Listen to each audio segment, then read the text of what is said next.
We've been asking people it's a little less now about your work, and more about comics and movies and comics in general. Have you read Kick-Ass? I have read Kick-Ass. I've read like all 4 series so far. And have you seen the movie Kick-Ass too? I've seen the movie, yeah. What did you think about the way that they handled the particularly more violent scenes like the rape? Right, well, I feel like the second movie was a lot more tame than the book. So a lot of the violent moments were gone, like Mother Russia's head did not get cut off, and I was like, I wanted that to happen. Spoiler alert. Oh, damn, sorry. But in particular, that rape scene that happened, that, for me, it was like, when I read it, I was like, holy crap, like, this guy's evil, right?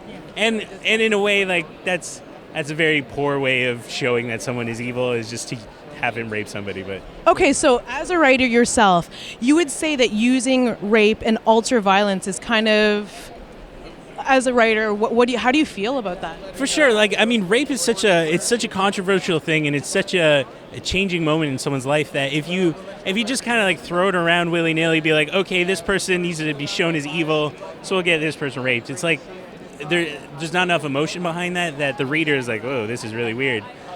So I think it's important, if it's in literature, it needs to be dealt properly, and I think that's really hard. So, in literature, did you read Brad Meltzer's Identity Crisis? I did, yeah. So what did you think of the use of rape as a plot device in that book? I think that's a great example. I mean, rape's never, like... In the context of this interview. I think that's a great example of how to use it properly.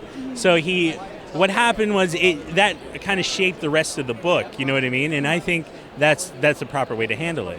But and I guess the ultimate example, Watchmen. For sure, yeah, no.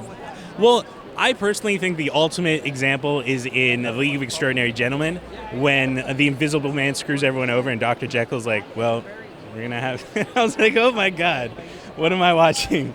But yeah, that was like, to me, that was like the ultimate, like, holy crap. You know what I mean? And it's I don't know. It's problematic because it's a punishment, but I don't know. It's so sticky. It's so sticky. Like. Okay. Well, thank you very much for talking to us, Ricky. Thank you. And pick up Black Hole Hunters Club at, Stadium Comics. Comic Book Syndicate, assemble.